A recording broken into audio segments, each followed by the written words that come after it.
Hello guys! Welcome back po sa aming YouTube channel, and for today's video, ipapakita ko po sa inyo ang paano po kami gumawa ng sublimation mug po. Ito po, panoorin nyo. So ngayon guys, nandito po tayo sa aming working station po kung saan kami gumagawa ng mga mug. Ayan, meron po tayong mga printer dito. Ayan, pasensya na po kayo kung magulo ngayon guys kasi may mga inaayos po kami dyan guys. And ito po, ipapakita ko po sa inyo kung paano po gumawa ng sublimation mug. Ayan. So first, meron po tayo sa pagpiprint po sa setting, kailangan nakamat po siya and naka-mirror po. Guys, ginagawa to sa Adobe Photoshop po natin, and kagaya po ng sinabi ko, kailangan sa setting natin is nakamat and naka-mirror po siya para sakto po yung picture na ididikit natin sa mug. Yung printer po namin na gamit guys is meron tayong L805 po. Meron po siyang 6 colors po na nakalagay dyan.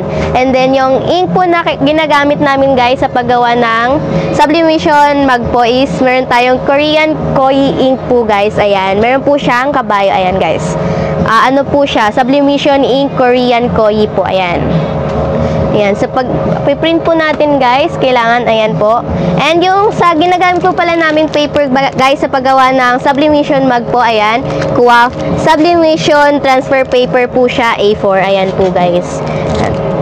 And then sa pagpiprint po guys, ayan. Meron po tayong example image dito na ipiprint po natin. Ayan. Punta lang po tayo sa file and then print po guys, and ayan, i-print lang po natin. Ayan.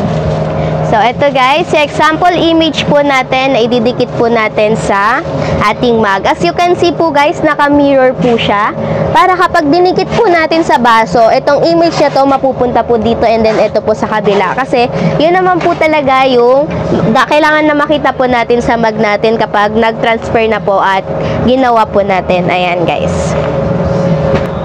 At ngayon guys, yung image po na pinrint natin kanina is ginupit ko na po.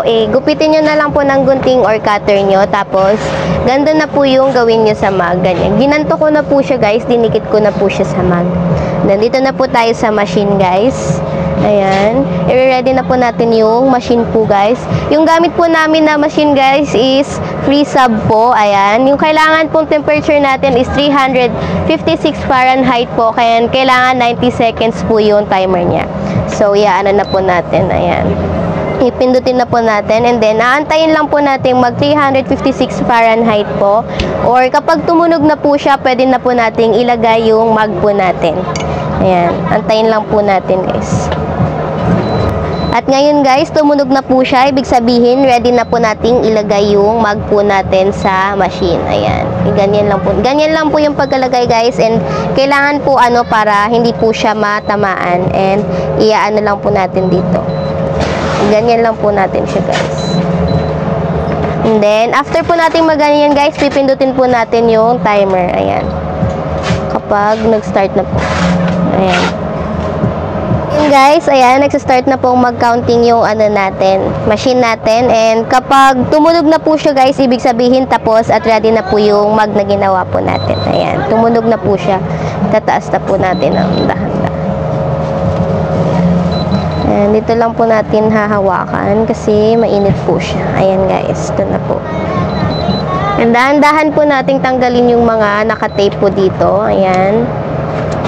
Yung mga nasa po natin.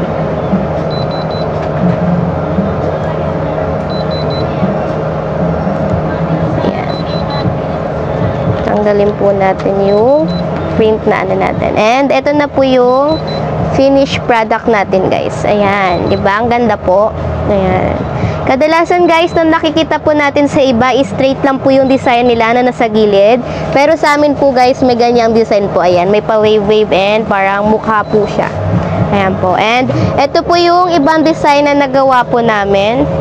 Ayan, meron tayong mga black pink. Ayan po. May iba't ibang design po kapag nasa likod po, nakatalikod. Ayan po. Ayan. Ito pa po yung iba.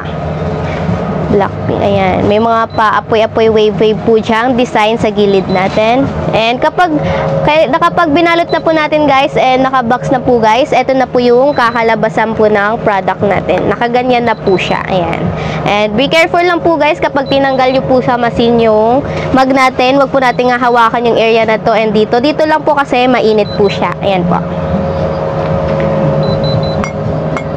And yung ginagamit po pala naming mag-guy is galing rin po siya sa Coaf printer yun po. Ayan guys.